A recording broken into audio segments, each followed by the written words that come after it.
I'm so delighted to be here for day 3 about navigating awakening.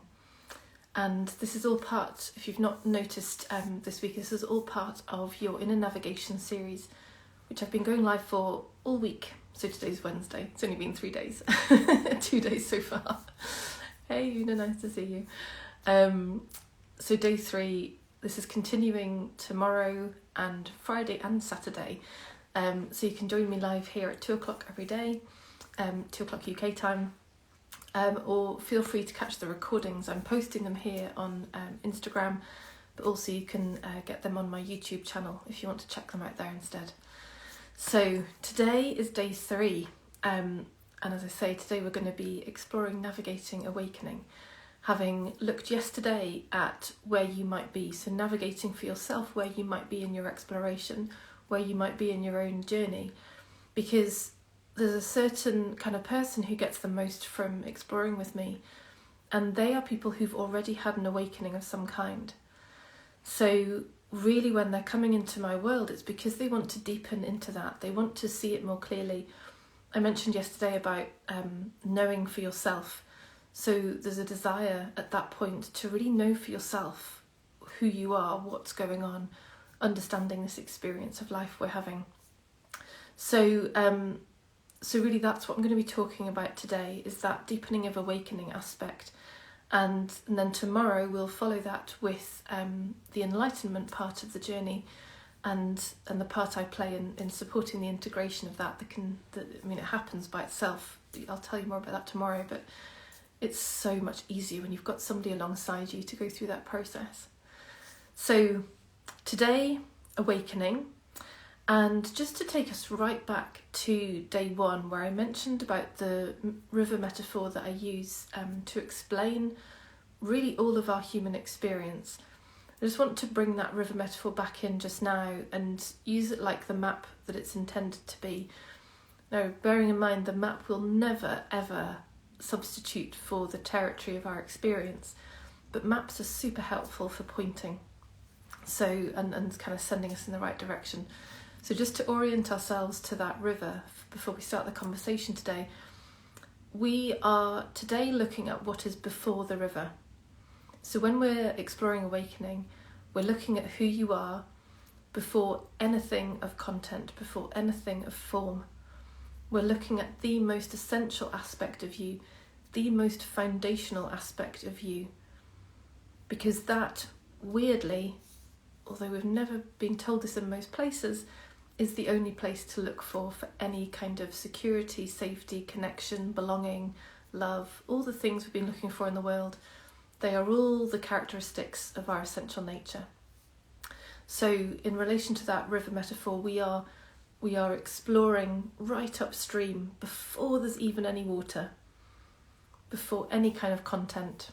That's what we're looking at when we're looking at awakening. And so what we're going to do today is I'll be sharing about the kind of experiences most people have when they come to me to deepen awakening. So yesterday was kind of the broad overview of who gets the most from this exploration. Today we're going to look at that specifically in the context of awakening and what kind of things might be going on for you that are pointers or indicators that there's something deeper available. So we'll talk about that. We'll talk about why you'd even want to deepen your awakening. So what's available when we go into that exploration.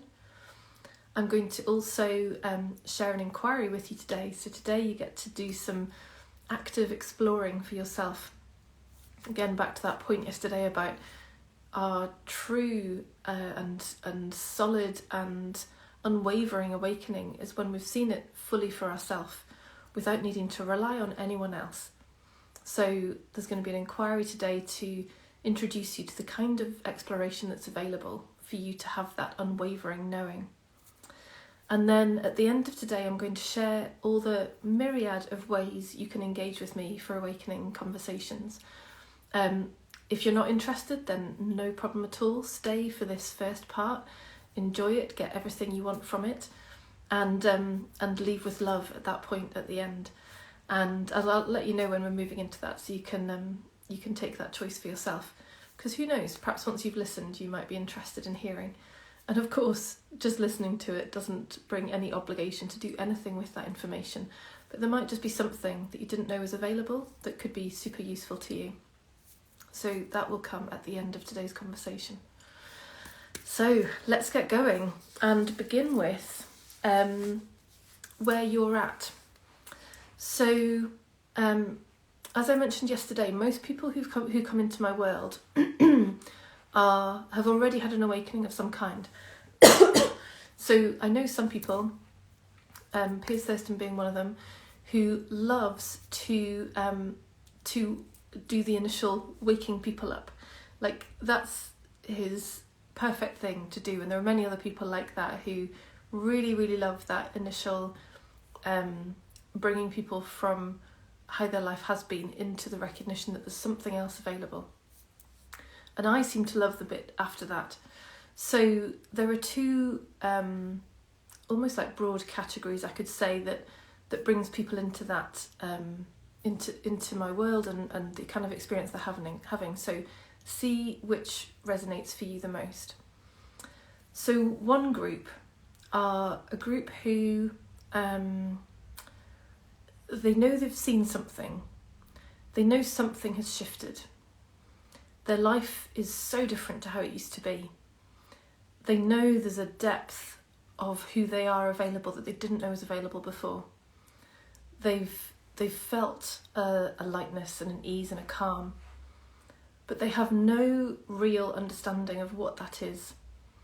So there's kind of an intangibleness to it, an ephemeral, it's kind of reliant on hopes and dreams and wishes. Like, I know there's something lovely available, and maybe if I just can quiet down enough, settle down enough, be patient enough, wait enough, then maybe I'll get that feeling again and I'll be okay again. So because it's kind of because the awakening's kind of happened, not wrongly, it's also what happened to me. The awakening's kind of happened by surprise. Even if you've purposefully gone into an exploration that was telling you this is going to be available, like we're going to help you realize your fundamental well-being.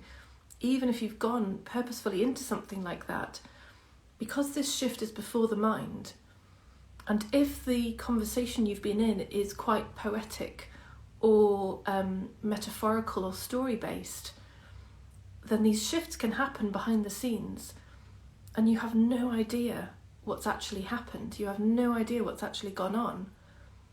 All you know is that something has shifted. There's more well-being in your experience, there's more lightness in your experience, there's more ease in your experience, but you have no idea of the mechanism of that. You have no idea how that's happened. And so as I say, there's this kind of wish or hope or dream that, oh well, I know that's there. So when conditioning, when these whirlpools come back in, there's then a disorientation, because you now don't know what to do with that, other than you've heard people say, oh, just settle down, just relax, just, let the snow, what's it called, snow globe, let the snow in the snow globe settle, then you'll remember that space of well-being again. So, which is fine, like it's a good place to start. And there's more, and we'll talk about and there's more. But the key thing is that there's this like disorientation. There's this, I know there's something, but I don't really know what it is, where it is, or how to re-find it again.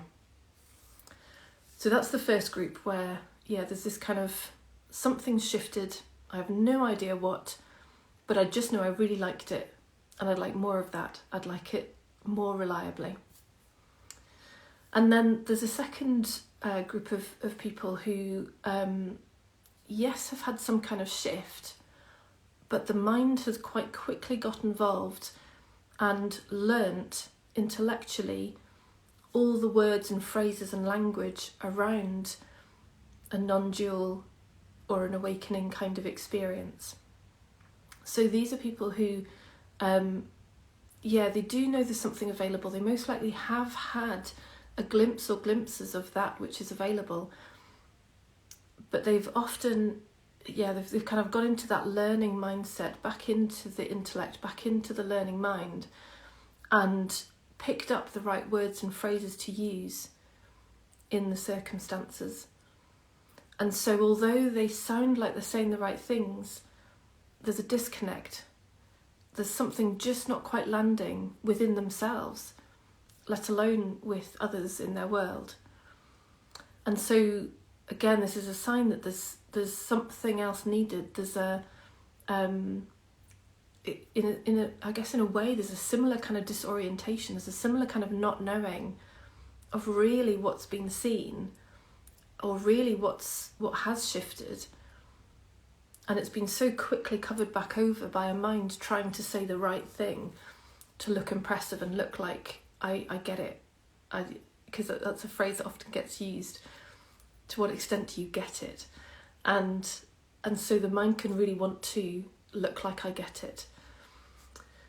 Now, the really cool thing with both of these, and with the whole exploration really, is that we're always supported in the movement from one aspect of the journey to the next, because there are natural deepenings, and the more we're open and curious, the more they become obvious and available to us. The more we think this is it and this is how it is, and whoever I've been talking to so far they're the one that knows the right answer, and therefore I must keep doing what they've said, thinking what they've said, saying what they've said. If we're in that place, then we're limiting our possibilities of deepening. Again, which is fine, because if it's meant for us, then life will break us out of that in some way or another. But what we ideally want is to stay open and curious and aware of the possibilities of what else is there. If this isn't quite working for me, if there is some kind of disconnect, if there is some kind of disorientation, or some kind of just that knowing that I think there's something more, I think there's something more available, and I would really like that, then that kind of openness brings us into the worlds of people like myself and Sarah Priestley, who I wrote the Complete Book of Awakening with. The world opens you to see, here's the next thing, here's the next thing. So wherever you are, I would always encourage that, staying open and curious and ready to see the next, ready to evolve, ready to undo what might have already been turned into an intellectual idea, because it really doesn't take long for the mind to make up ideas about what this exploration is and how I should be. So as an example of that, it was not very long into this exploration actually, so I'd had my first initial big awakening. So I was in that place of something big had shifted, but I didn't really understand what had gone on or where I could find that again. Anyway, at this point, in fact, I was just towards the end of having had an initial few months of complete bliss and ease, and without even noticing, the mind had come in and started commandeering the kind of messages it had heard. And I hadn't spotted this because it's super capable. Like, the mind is amazing at shape-shifting and taking on the kind of words and phrases that make it sound like you know what you're talking about. So I was just kind of, I'd clearly moved out of that pure bliss phase because of what will become evident as I continue to tell the story, but I hadn't noticed it. It looked like I was still genuinely in that place of complete bliss and ease and flow. So what happened was, somebody I was working with was due to be sending me some information, some emails responding to some information, and in truth, I was frustrated by that. In truth, I thought they should have replied by now, but because my mind had now collected these ideas about awakening and ease and bliss and being calm and content, there was a story playing going, oh no, it's totally fine. It's totally fine that this is what's happening, and it's totally fine that she's not replied because, I know she's busy, she's got a lot on, the kids are stuff was happening there was house build was happening. Oh no, I really get it. I really get she's got a lot going on. Now, there's nothing wrong with those words in and of themselves. It's fair enough that might be what we think in a circumstance like that. The only issue is the degree to which it's genuine, or the degree to which it's the mind playing its bullshit stories and trying to pretend to be what it doesn't really get and will never get. So, so what transpired with this was, over the coming week, continued no email, and eventually the truth surfaced from within me, and I expressed this frustration with a trusted friend. I was like, I can't believe, she's not replied. Why could she not just reply? I finished that conversation. There was the email in my inbox. And I would say coincidence, but I've had far too many of these for it to be counted as a coincidence. The point I really want to highlight with that is how quickly the mind can start telling a story like, oh no, I'm so equanimous, I'm so calm, I'm so content with all of this as it is, when in truth there was frustration. And the mind was just telling its intellectual story about how it thought life should be and how it thought I should be responding and how it thought I should be all calm now that I've been in this exploration for all of 4 months or something by that point. So it was, so that's the kind of experience that can happen, where we start to deny or dismiss our own experience or the experience of others because we think we should be a certain way. We start to, from a three principles perspective, the phrase, it's just my thinking, is a common one that becomes a spiritual bypass, and it becomes a denial of what we're actually experiencing. It becomes a way to hope that we're in a nice experience and wish with our fingers crossed that if I say these words, perhaps my experience will change. It's just not, it's not real. It's not really what's wanted.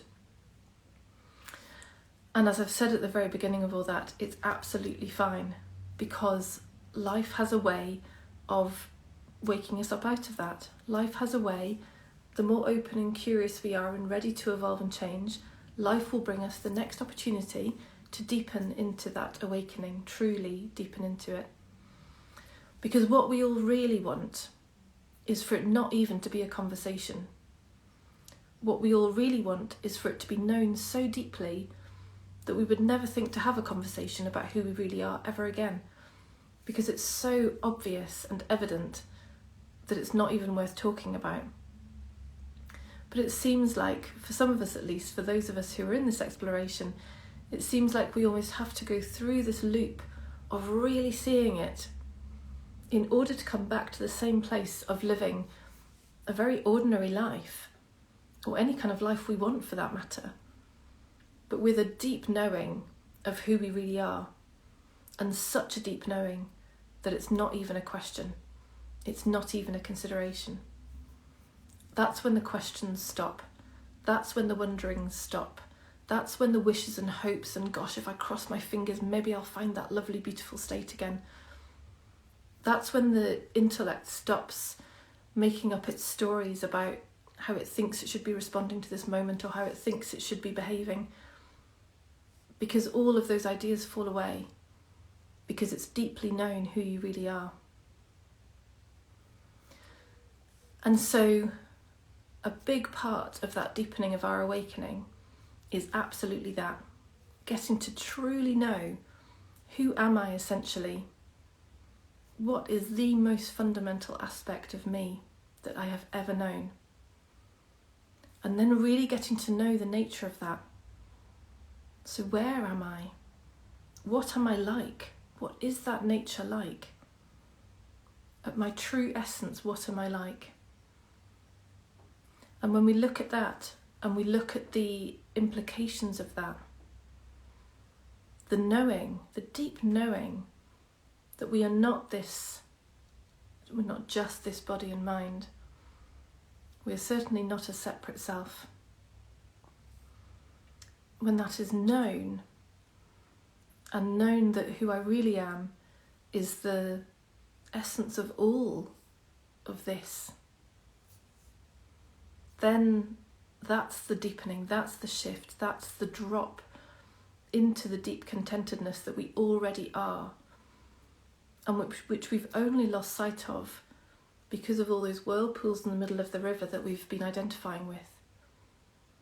The more that we remember our natural identity, the more we remember who we are before the river and disidentify from the whirlpools in the middle, that's the deep knowing of our nature. That's the deep awakening. And back again to that point yesterday about knowing it for yourself, that is exactly why Sarah and I wrote the Complete Book of Awakening. I'll talk about that more when we come to the end, when I'm sharing the different ways you can engage. But really, that was the driving force behind that. We want people to know for themselves. We want to give practical tools and explorations to be able to do that. And so that book made absolute sense, and therefore is the basis for everything I do now in the realm of awakening. And that doesn't make the poetic or the metaphorical wrong.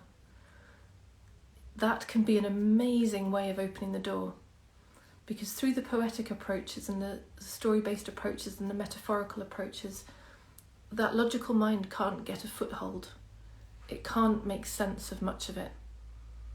And in that stopping of that intellectual mind, that opens us into the feeling of ourself. So it's an amazing door opener.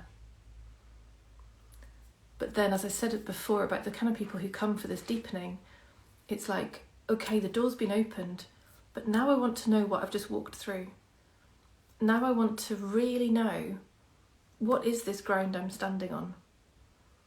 Now I really want to know who I am and what this space is that I keep hearing about, that's the space of well-being, the space of all, the space of contentedness. I really want to know more about that. And that's what shifts us out of that space of slightly disoriented, not really sure what's gone on, or have jumped back into the learning space of reciting the kind of words that I think I should be saying. It drops us out of all of that and back into just the knowing, the absolute knowing of who we are, and which we always have been. So all of this exploration is always about just making visible what is already the case. We're not adding anything in, we're not doing any fancy tricks, we're not fundamentally changing anything. All we're doing is revealing how life already is, who you already are and always have been. And that's partly why it's so settling and why we talk about it feeling like coming home. Because we're returning to that which we've always known and which has just been lost and forgotten in all the busyness and all the attachments and identifications that we've been taught, that we've learned, that we've just collected along the way. So let me just check where I'm up to and where we want to go next. Yeah, cool. So just to have a little bit of summary then of some of what's available as we deepen into that awakening. One of the biggest things that I've noticed is the impersonal nature of life. But weirdly, how the more impersonal it becomes, the more easy it is to engage with and love. Because there's now nothing to fear, there's nothing to protect against, there's nothing to defend against. It's all here, it's all included, it's all welcome. None of it is fundamentally who I am. And it is all me. And so there's a lovely mixture of this. It's all impersonal and I love it. And I'm fully with it. This impersonal feeling of it also, it is the impersonal feeling of it also supports the enlightenment process, which we'll talk about more tomorrow. Because for as long as it feels personal, there'll be that protection and defence. For as long as I believe I'm this separate self and I must protect and defend this separate self in order to survive in this terrible, scary world of competition, then my behaviours will reflect that. and I will keep some people at bay, and I will use mental manipulation techniques to try and navigate my way through, and I will potentially hurt people or stand on people in order to get what I think I want. I'll probably hurt myself in the process as well. So the more it's seen as impersonal, the more easy it is to see these mind games that play, that the collected conditioning in our psychology, the whirlpools, and then the easier it is to see how they're not helping. They're not helping us, they're not helping others. And that is the lightening of them. And so much easier when we know it's nothing to do with who I am. They just evaporate with such greater ease. And all of that combined creates a much more enjoyable experience of life. Because we're just then living moment by moment, whether it's planning for the future or not, living and enjoying that expression, living and enjoying what we're here to do and the people we're here to do it with, without having to protect an imaginary separate self. So there's so much, and there's so much more. In fact, I've mentioned the book a couple of times, but so this is the book. If you've not seen it, I've got it tabbed there actually. I was going to mention a couple of the things that on this page 9, we've listed out some of the like the common experiences people might have who will get the most from the book. I think we've mostly talked about those. Yeah, but you might want to check that out. Anyway, this is the movement through this process of deepening, and again I'll talk about it more at the end. But it's it highlights how these benefits, so the benefit of this easier, more enjoyable life, is absolutely available, but must only come as a byproduct. The minute we're attached to having a better or easier life, that's more whirlpools. So very much this exploration is entirely about just seeing our essential nature with nothing else going on, nothing else on it. Like that's our only job. So it's quite a different kind of exploration in that respect. So let me, let's move into an inquiry. So those of you who are watching, thank you for being here. If you want to join this, you might want to get some paper and a pen. If you're watching the recording, same. Obviously, if we're on the recording, you've got the benefit of pausing, and equally pausing while we go through this this inquiry if you want to. So thank you for those of you who are here live and actually going to be engaging in the moment. So as I've said before, with this exploration, we are never adding anything in. We're never doing any tricks or fancy stuff to try and make things seem different than they are. We're never trying to manipulate a situation or manipulate our experience in order to convince ourselves that it's a certain way. All we're ever doing is bringing it back to the reality of how it is. Now, despite that, sometimes the mind can get a little bit amped up during this process, and it can get upset, it can get frustrated, it can get cross, it can get resistant. Fair enough, because that mind thinks that it's protecting you, that mind thinks that it's saving you from a fate worse than death. This awakening exploration to the mind it looks to the mind like it's death, because the mind thinks its job is to keep you within the story of who you think you are. It thinks that's your survival strategy.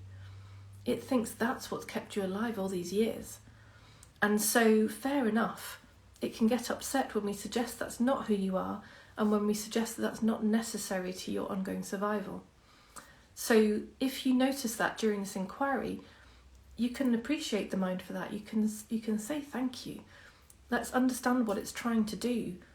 And perhaps there's a little bit of trust in me that really it's not protecting you from anything. It's protecting you from seeing through an idea. And that idea is the only cause of all of your suffering.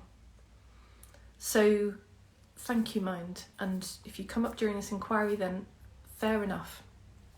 But let's just notice that. So just notice any resistance, notice any irritation, notice if it starts taking you off on tangents beyond what I'm inviting you to, because it might do that, and that's okay. but it's it's just trying to save you from what it thinks is super dangerous. Bear with me, the sun has come out here and I'm super warm. So, so you might want a bit of paper and a pen. And to bring it back to that river metaphor, so what we're going to be doing is we're going to be starting downstream in the content of your experience. And we're going to be moving upstream, understanding some of the whirlpools that are playing with this situation that you're going to look at. And then we're going to continue right upstream to before the river, into that space of who you really are, who you are that is already awake, and who we are just remembering that. We are just remembering who we are. We're just remembering our nature that already is and always has been. So I've got myself some notes here so that I can do my best for you and keep myself on track, to be honest, with where we're going to go with this inquiry. So, so let's get started. So start by choosing something in your life that's a problem right now. Could be a challenge, just anything that you'd like to be different. And then write or think, if you've not got a piece of paper, why is that a problem? Just one statement. So you don't need to go through there could be a whole bunch of things you could say, but what's your most top of mind statement about why this is a problem?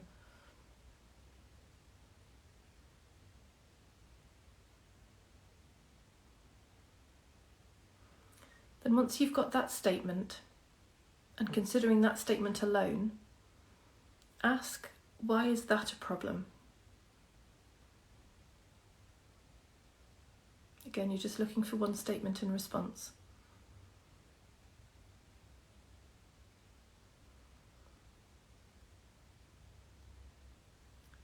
And then do that same again. So look at that statement, the newest one you just wrote. I want you to repeat this process over and over again with each statement you've written. Ask, why is that a problem? Each time generating a new statement and then moving on again. So why is that a problem? Ask that over and over again, and I'll just leave you for a minute or so to do that.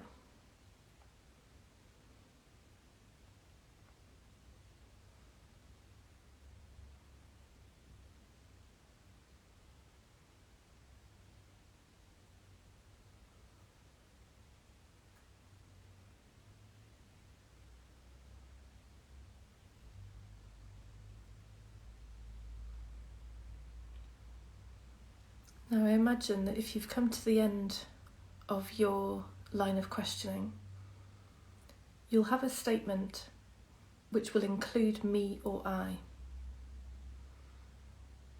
I don't like it. I don't think that's fair. What does it mean for me and my future? Something that has a me or an I at the centre of it that makes it look like this is a problem.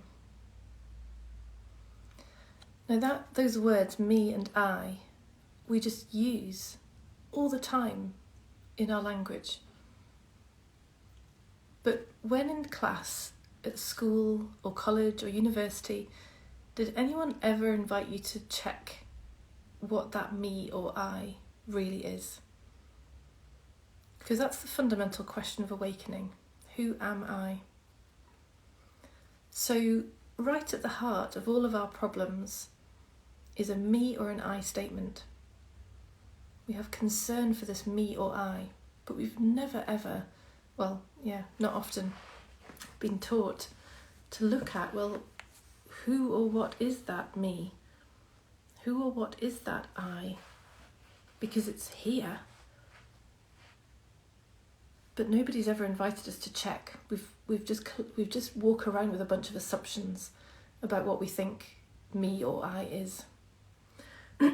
If you've done any kind of self-development work, you'll know that assumptions are not a helpful place to start our lives from. So let's look at what that me or I is. At some point during this, I might invite you to close your eyes, but for the moment, keep them open. Let's begin with just checking the very simple question. Have you always been you? Now, the mind might have come up with a whole bunch of objections and opinions on that, but you might have also had a very simple response that came through first of all. So listen to that first response. Have you always been you? So we can agree that there's something that you are, that you've always been. And that allows us to then move into an exploration to check, well, what is that then? If there's something that I am that I have always been, what is that? What is that most essential aspect that I've been calling me or I? Yeah, who is that? So let's check. We're going to start with eyes open and using that visual sense, look to what you can see of what you call yourself. And see for yourself, what is it you can see that you call you, or me, or I? So if I look, I can see skin, I can see hair, I can see nails, I can see freckles. Maybe you're finding the same. Now, out of those things you've just seen, that you've called to be part of you or I, which of those are essential? So which of those have never changed? Sorry, I've got a right frog today, haven't I? Excuse me. So which of those has your skin always been the same skin? Have those hairs always been the same hairs? Have those nails been identical nails the whole time? Or are these always growing and shedding and growing and shedding, or being cut? Even the freckles, some of our freckles can be very familiar because they seem like they've been there forever. But most babies, if not all babies, I'm not sure on this actually, but most babies come out freckle-free and mole-free. So they aren't essential to us either. They haven't always been here. And yet I have. So remember that first question. Have you always been you? That's what we're testing this against. So now, this might be the point at which you want to close your eyes, depending on what your experience of thought is like. But if you want to close your eyes, to just bring your attention to your thoughts. And just notice what your thoughts are doing. Notice if they're coming and going. Notice if they're changing.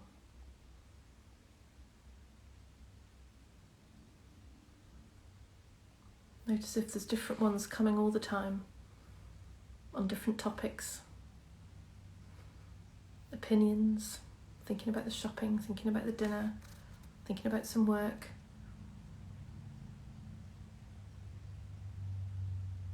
Always moving. And given they're coming and going, notice how, if it was like a medical chart, there's like a blip every time there's a thought, which means there's a little gap before the next thought comes. Notice that although these thoughts are coming and going, you are here. So again, back to that original question, you have always been you, including in those gaps where there's no thought. So does that therefore mean that thoughts aren't essential to who you are? Whether you're thinking or not, you are you. So therefore we can put the thoughts in the bucket that says not essential. Not essential to who I am. Now maybe again, still with your eyes closed, bring your attention to any sensations in the body. They might be sensations that are labelled feelings or emotions. They might be sensations that are labelled pain or discomfort. They might be sensations that we label biological processes like digestion or the feeling of a heart beating. Doesn't matter which form of sensation they are, just bring your attention to these physical sensations, whatever kind you have going on right now.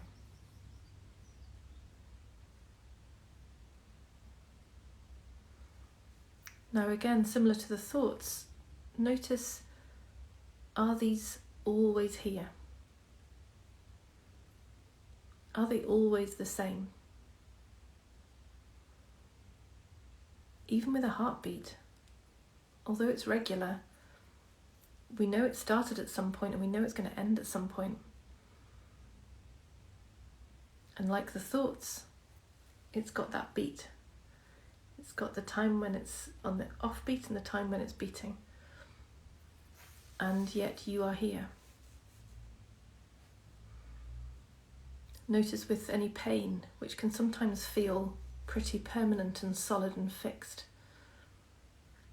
get really close into that and check, is it really as solid and fixed as we can imagine it to be?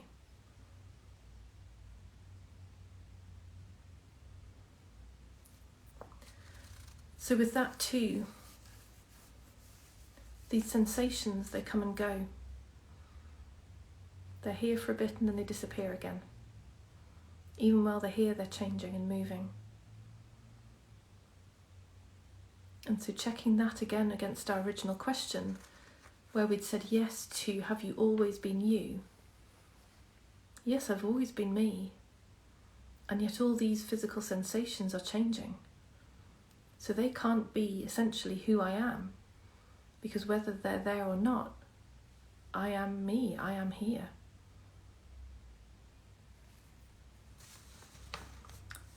So we've looked at sights, we've looked at thoughts, we've looked at sensations, and we've not found anything which is essential to you. We've found lots of changing things.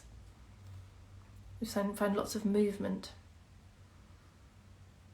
So now notice what is aware of those thoughts, those feelings and those sensations. What is aware of those?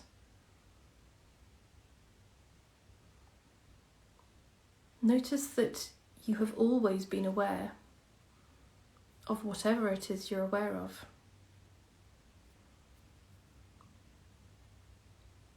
Has that awareness ever come and gone? Like the thoughts, like the feelings, like the sensations, like the sights. Has that awareness ever changed? Or is it that what it's aware of is what's changed? And therefore, could it be that this awareness is the essential nature of you? That when you responded yes to have you always been you, could it be that awareness is that you-ness, is that permanence that has been there to enable you to say, yes, I have always been me. Now, of course, this is one to keep checking and asking questions about and testing. In the same way there, we've tested sights and thoughts and sensations against this proposition that everything changes apart from you. And the only thing we've found so far that hasn't changed is awareness. And really, that is the fundamentals of an awakening exploration. And what happens from that point is that we test that theory, we test that hypothesis against other experiences we have. So there might be some already that are jumping in your mind that are like, oh no, but what about this? And what about this time? And what about that moment? And that's normal, that's helpful. because it's in testing this theory in all these different ways that helps deepen that awakening, because it helps us know for sure. And even when we know for sure, we can still keep testing. If something comes up that we think, I think that disproves the theory that my essential nature is awareness, great, then we test that. We test that theory. So I invite you to hold that possibility that this awareness that is aware of everything you've ever experienced is who you really are. And that the deepening knowing of that and the deepening understanding of the nature of that awareness is awakening and is the return to the knowing of that safety, security, love, contentment, peace, all of what we've been looking for in the world. That is what everyone is looking for, and that when it's known for sure by you, for yourself, without reference to anybody or anything, without checking with a guide or a teacher or a coach, a person like me, when you know for yourself without having to check with anybody, that's when you know you're home. That's when you know that's who I am, unequivocally. Is that the right word? Unequivocally? Unequivocally? Do let me know.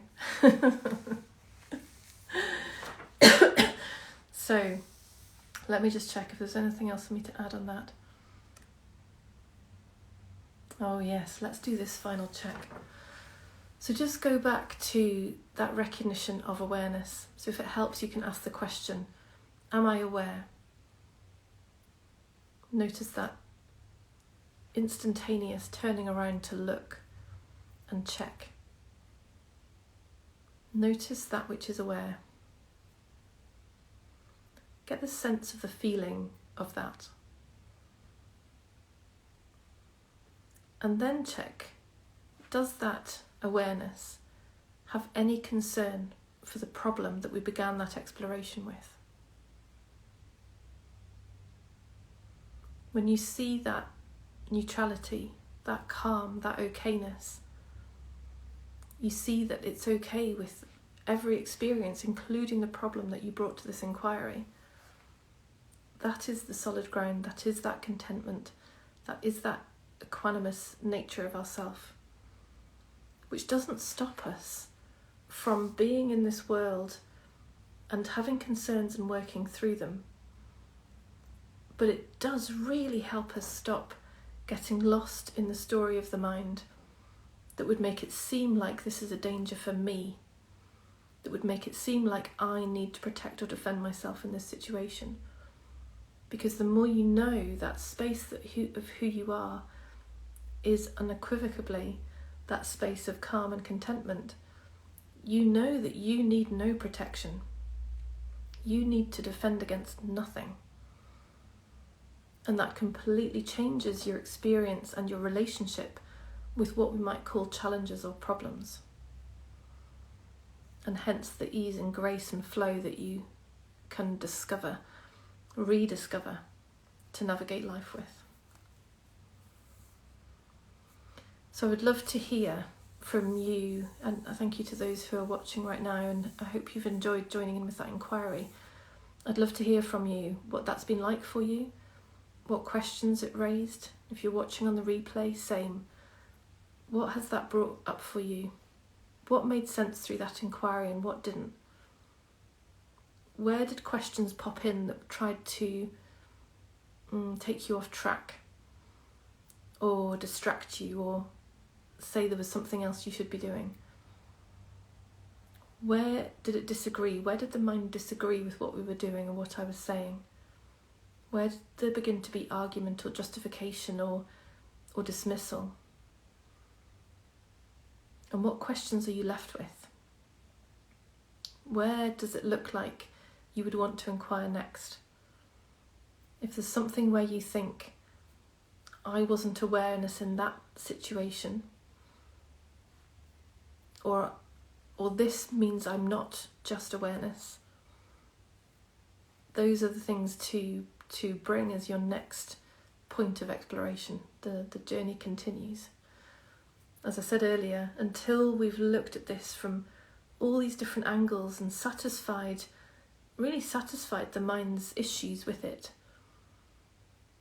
then we can rest in that space, knowing that's who we are. And then the questions fall away, because there's nothing else to know. There's nothing else to find. So I look forward to hearing from you in response to that.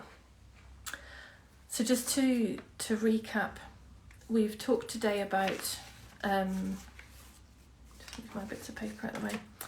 We've talked today about the kind of experiences people have when they've often had an initial awakening, and when life is saying, come on then, let's see it deeper. Both of which came with a level of disorientation, a level of uncertainty over who I really am. And then I've talked about what's available when we do look deeper, when we do start to inquire and understand further, what opens up in life, what becomes available for us, and why it feels so good to fully awaken. And then at the end there, we've done an inquiry so that you could see for yourself, to check for yourself, to test for yourself. As I mentioned before, the poetic and the metaphorical and the story-based exploration is beautiful. It can be an incredible way to stop the intellectual mind from chattering away. But at some point, this practical exploration is incredibly powerful to really bring this full circle and really see it from all its respective angles. So do drop me through your thoughts, because I would love to hear your questions for the Q&A on Saturday. And what I'm going to move into now is sharing some of the ways you can engage with me in awakening exploration, so that if you recognise that you are in one of those groups where something's been seen, but it either feels like a hope and a prayer, or it feels like an intellectual understanding and not a lived experience, then these ways I'm going to share are some of the ways to deepen your own awakening, so that you too know that grounded knowing of yourself. Known beneath the intellect, before the intellect. Knowing, not knowledge. So if you feel complete and you love what you've received, then please do leave with love in your heart, and huge appreciation from me to you for having watched this and joined me for this. But if you'd like to stay and hear some of the things that are on offer, then I would love that too. So let's begin with the free stuff, because we love free stuff, right? The first thing to say, in fact, is that when I'm talking this through, I'm going to have two hats on, because I have my own business, Wild Fig Solutions, which is the account you're on right now watching on Instagram. It's the account you're on right now watching on YouTube. And then there is also a business called Thoughtful Raven, which is one that Sarah and I set up when we published the book. So as I mentioned before, Complete Book of Awakening, which is our book. And on the back there you see our lovely logo, which Sarah designed, the Thoughtful Raven brand, which is the brand that we published the book under, and which we'll be publishing more books under. So I have these two hats on, Wild Fig hat and Thoughtful Raven hat. And so I'm going to tell you about both of those worlds, because both bring you some different opportunities and different services and offerings.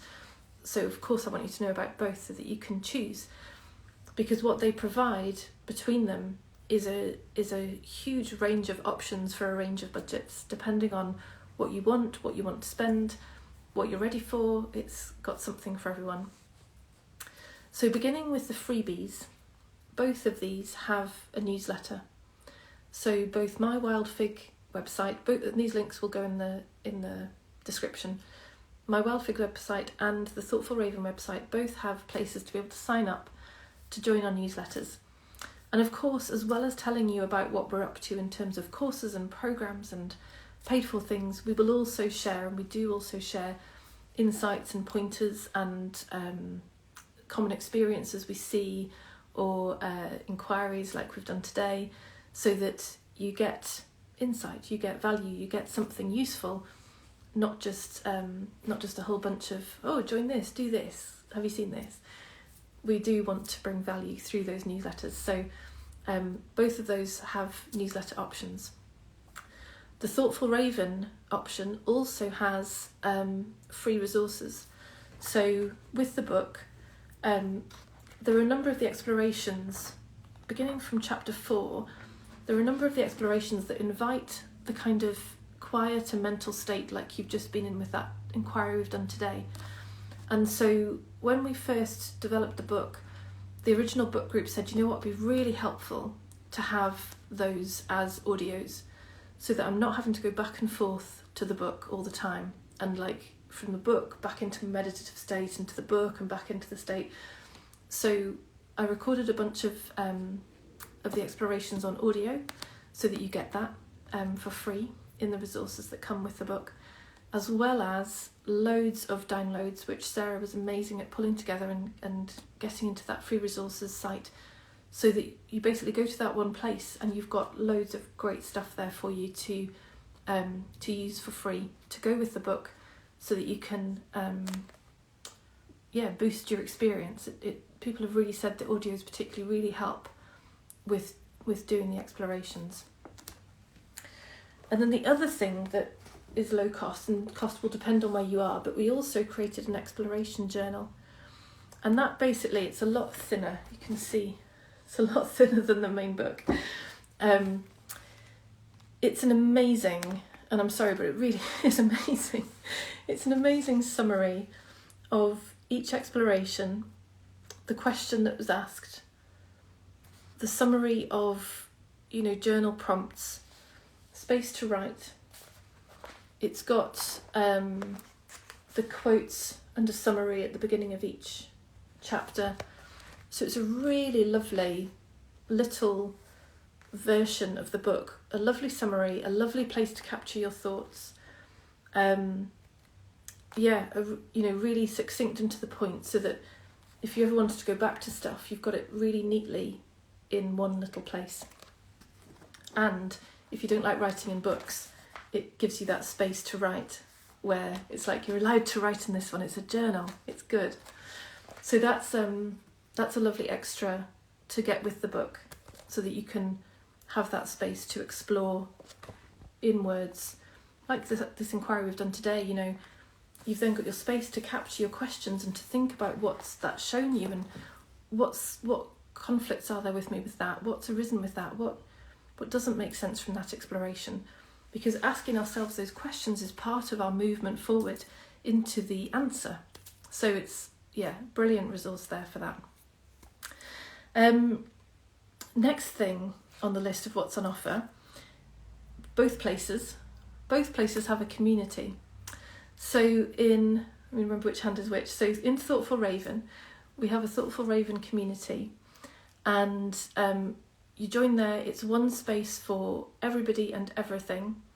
You get resources from Sarah and I, funny things, blog posts, quotes, question prompts, all that kind of stuff. You get each other's posts, you get the chance for discussion. We have fortnightly calls. And over time, because more books will come into the Thoughtful Raven world, other authors will be in there with their books, so there'll be a lovely cross-fertilisation, all in the same kind of genre, all in the same realm, but each, with their own unique take and their own unique angle on the exploration. So it's a really lovely community. Somebody commented how light-hearted it was, and something that I've really noticed is how so many non-dual communities can be very policey and pedantic about language, and whether you're saying it right, and that's not very non-dual and all that kind of thing. This community is not that. It's a loving and welcoming community, and it's one which our interest is in you having your own understanding. However you express that is your expression. What matters is the understanding behind it. So that's really the premise of that community there. The Wild Fig community has a whole bunch of stuff which is across the full spectrum of awakening and enlightenment, and within which, you know, I draw from all different teachers and teachings and angles and perspectives, and I share loads of lives that I do myself about my own experience and my own processes I'm moving through, about new things I'm discovering. We have a weekly call in there for those on higher levels of membership, and I'll talk in a bit about the top level of membership in there. But that's a great place for a very rounded, sort of the full journey of awakening and exploration. And it's a very loving community. It's very inclusive. It's very much about us being exactly as we are, knowing that being exactly as we are is the place from which change happens. And that it's all done from the knowing of our essential nature. Always pointing back to that clarity, but starting from the place of, this is how it looks right now.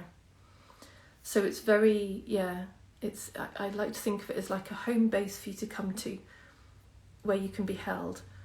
In fact, one of the members recently said, you know, the changes that she's seen in her life and the things she's noticing have been made possible because of how safe she feels there, to be different than she's been before, to try things that she's not tried before because it looked too dangerous. So it really is an amazing place for that, for connection and community and very loving relationships, really beautiful people. So of course within that, therefore, awakening conversation is totally welcome. Some people are exploring the book, and so they bring their insights and questions there from the book. So you've kind of got two places, therefore, two communities within which you can do awakening exploration, and it just depends which you feel most drawn to based on where you are and what you want right now. Any questions on that, please do let me know, because I can help guide you to which is the most right for you right now. So that's the communities. Now also with Thoughtful Raven hat on, we because the book is like a workshop, we have naturally created workshops. You know, it really makes sense. It was always known to be a practical step-by-step, and it was only later in the writing of the book that it was like, oh wow, there is loads more value we can bring to people through doing actual workshops on this. So one option is a self-study course, which is where week by week we take you through the process of the book. So you get a structure that you can follow, which to me is super helpful. Like I'm really good at either being really slow with reading a book, or I get partway through and then I get distracted and go and do something else. So it's great to give you that, like, step by step, week by week. Read this week, read this the next week. You get pointers and help from Sarah and I on video, you know, things to pay attention to this week, common questions that might come up, things you might want to notice. We give you extra resources. It includes all of the free resources within that. So if you get the self-study, you don't need to go somewhere else to find the free resources. It's all together in that one place. All the audios, all set out week by week by week, so that you can follow that journey all the way through. So a really great way to access that at an incredible price and have us kind of, we're walking alongside you, because you can also absolutely talk to us through that. There is space within the course to ask us questions so that we can be there with you. We can help respond to what's going on for you as you move through it. So it's self-study, but we're there with you too. So it's got that interactive element as well. The fully interactive version of that is the live book group. So that's where you come together with a group of other people. We meet regularly on calls, and in fact tonight we have our last call based on the content with the current book group. They'll be meeting again in a month's time to have a reconnect. But tonight, is a momentous day as we end this current group. And this is the second group we've run, and every time there's such lovely connections made between the members who come, and such amazing journeys, and incredible seeing the shifts and the evolutions, again, as the book is really brought to life through those conversations. Because not only you get the pointing and the guidance from Sarah and I, you also learn so much from hearing each other's experience. whether that's because it completely aligns and you go, oh my goodness, yes, that was the thing I was trying to say and I couldn't quite say it, or whether because somebody else's experience is so different from yours, which illuminates your own and helps you see it more clearly. All that and more when we're in these groups together. The next group, in fact, is starting on the 10th of June, and we're taking a different format this time. It's going to be 2-hour calls every 2 weeks. And so we're really looking forward to exploring in that different way with this next group, and can see an opportunity for, by having that extra space within each call, we'll be able to perhaps go deeper with some of the questions. We'll be able to spend some time doing some of the inquiries live together to really, we think, we don't know yet because we've not tried it yet. Already the book group's amazing, and we think this one's just going to take you that level deeper. So that's already available, and it's on early bird price until the 12th of May. So do check that out. What are we up to now? 19th today? So what's that, like about 3 weeks left of early bird? So go check that out if that's interesting to you, so that you can get in there and join us. Grab one of those spaces while they're available and while they're on the reduced price. And that's 10th of June we start that group. Okay, so next let me talk about private sessions. So there's 2 ways you can engage in private sessions with me. I mentioned earlier about the Wild Fig community and the top level of membership. So level 4 membership gives you private message-based coaching with me. That can be on anything within the whole of this awakening and enlightenment exploration. But you might specifically, and some people have already been doing this, you might specifically want my guidance through the book. So in the same way there, we've got the self-study course and we've got the book group. You might just want private guidance on the book on its own. So you maybe don't want self-study, and you maybe don't want to be in a group with it. You want the guidance, but you want it to be private. And perhaps doing one-to-one on Zoom is too much money. So this, or perhaps you're just too busy and haven't got time, in which case messages are amazing. Because what it means is that we're on something like WhatsApp or Telegram, text messages, voice memos, back and forth, as and when you need it, as much as you need, as you move through the book, step by step by step. And yeah, you get that access to me, and it works for you within your schedule, within your timescales, within your budget, but you get awesome private guidance right when you need it for the point of the exploration that you're in at that time. As I say, some members have already used it and found it super helpful to have that guidance without having to get on a Zoom call to talk about a whole bunch of stuff at once. It's like, it's little bits. So that's a really, really cool option for private one-to-one. The other option for private one-to-one is to have set calls with me. So we get together for an hour, we're on Zoom, and we work it kind of like we would work a book group, in that we're exploring sections of the content at a time, and with a minimum really of 6 conversations, so that each time we meet, you bring what you've read, you bring your questions, you bring what's made sense and what hasn't. We explore that in the context of your life and where things are making sense and where they're not. And then you go off and you read again, and then you come back and we explore again. So it's almost like a private book group in a way.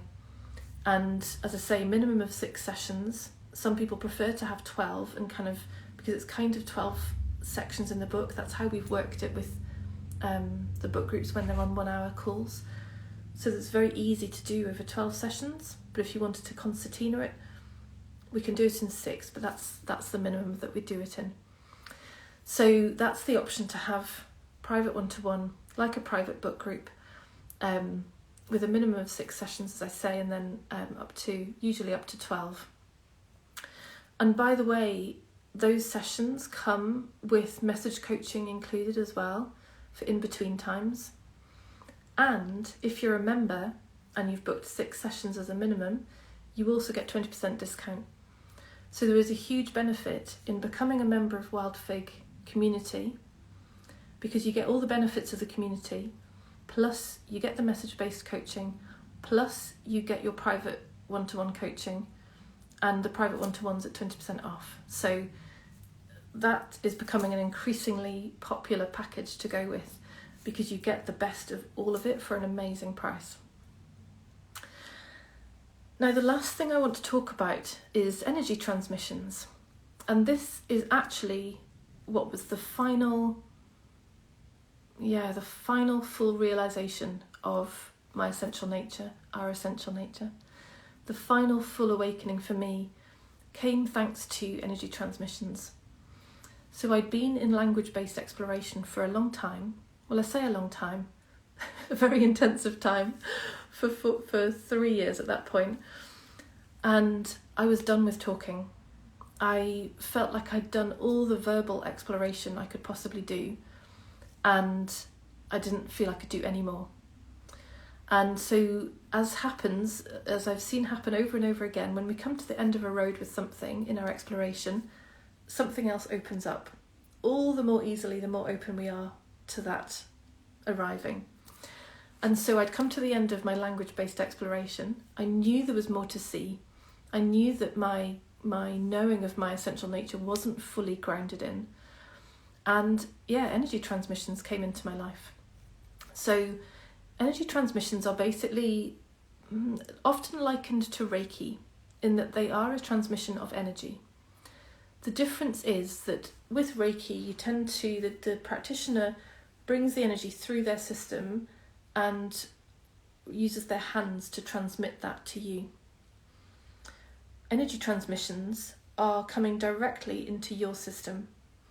So I think for me, some of it comes through me. My hands often do get involved, but absolutely, who knows the numbers, but 80, 90%, the energy is coming directly into your system, intelligently doing exactly what it needs to do for you in that moment. So these energy transmissions, when I received them in 2021, I spent 9 months receiving transmissions approximately fortnightly. And it was this that finally led to the complete falling away of the belief in separation. It was the final cementing of the knowing of our essential nature. And it was just, I hadn't even realised the kind of contraction I used to feel in my stomach until it had gone. And after these transmissions, it was like, oh, that's disappeared. And I hadn't even noticed it because it had just become so normal. But in its absence, it was so evident that this underlying fear that had been behind everything had disappeared. And that opened up, the deeper recognition of my essential nature. It opened up the possibility of writing the complete book of awakening. It opened up me as a channel for energy transmissions. It opened up all sorts of things that I could never have imagined prior, because the belief in Helen needing to be a certain way was just in place. So, therefore, as so often happens, when something impacts us, certainly for me, I love to share that with other people. And so I'm so thankful that energy transmissions have now become part of my service as well. And therefore I offer them for awakening and enlightenment. So with awakening, there is a very specific focus, same as the awakening exploration. What we want is the dissolution of the belief in separation, and we want the clarity of the knowing of our essential nature.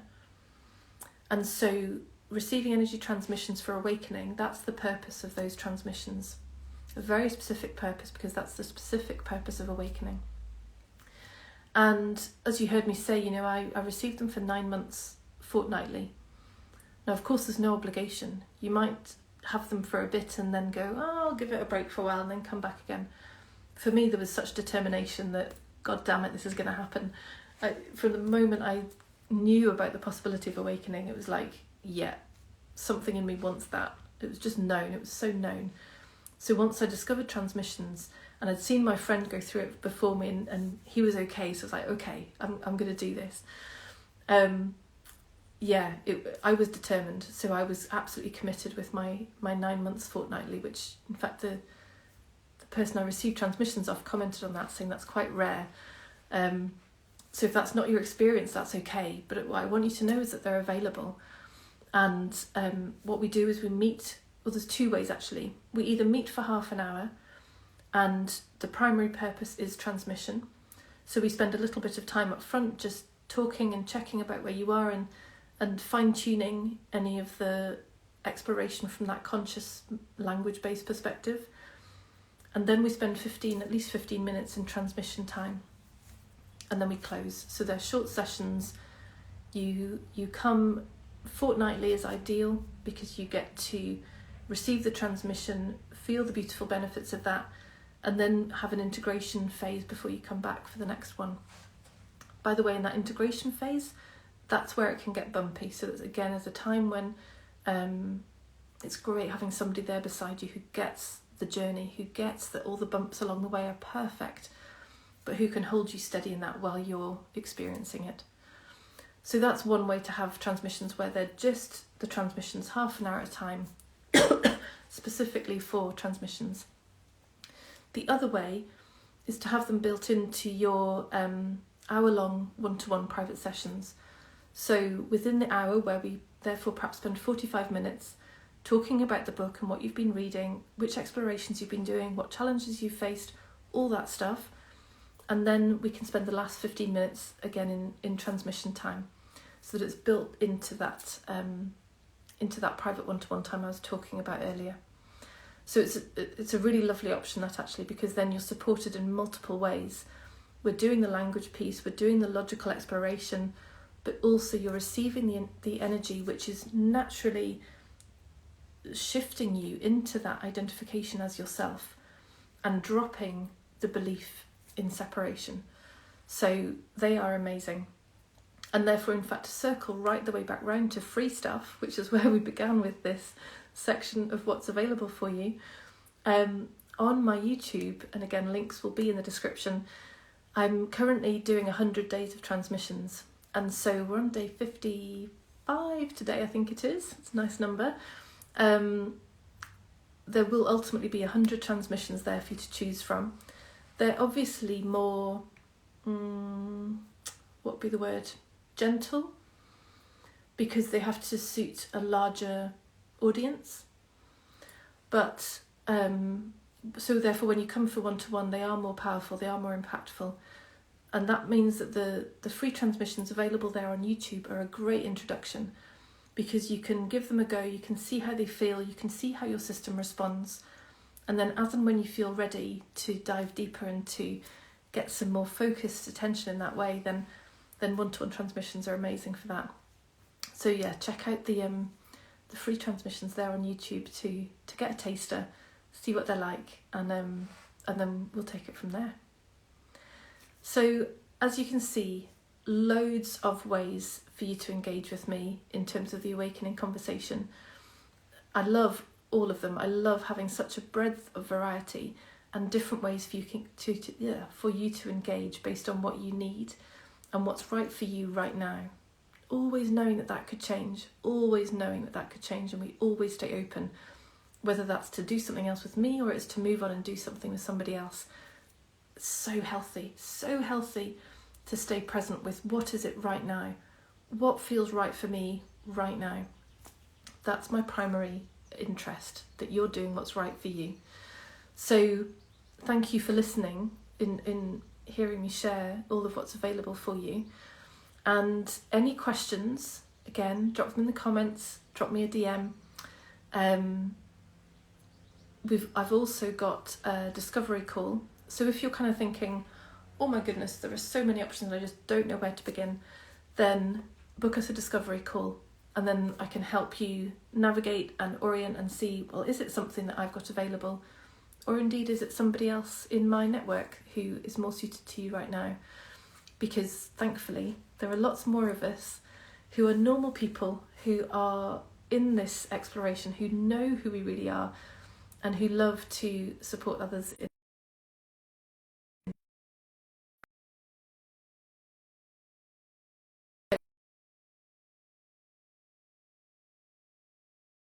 that may well just become evident through a discovery call. So again, link to that will be in the description. Thank you so much for joining me and for watching today. I really look forward to hearing all your reflections from the inquiry and the questions that have come up. And yes, I look forward to meeting you. If there's something that I've offered there today that you're interested in, I look forward to meeting you somewhere else. So thank you. See you tomorrow for day 4 with enlightenment, and much love to you. Take care.